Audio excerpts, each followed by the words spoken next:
கன்னி பெண்ணா மாறாதோ மையேந்தும் கண்ண காட்டி மையல் தீர பேசாதோ முன்னாலே தூக்கம் போயாச்சு உள்ளார ஏதேதோ ஆயாச்சு நான் ஏரிக்கர மேலிருந்து 8 திசை பார்த்திருந்து ஏந்திழைக்கு காத்திருந்தேன் காணல்ல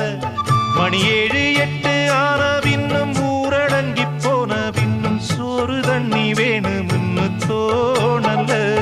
என் தெம்மாங்கு பாட்டை கேட்டு தெங்காத்து ஓடி வந்து தூதாக போக வேணும் அக்கறையில நாம் உண்டான ஆசைகளை உள்ளார பூட்டி வச்சு திண்டாடி நிக்கிறேனே இக்கரையில நான் ஏரிக்கர மேலிருந்து 8 திசை பார்த்திருந்து ஏந்திழைக்கு காத்திருந்தேன் காணல்ல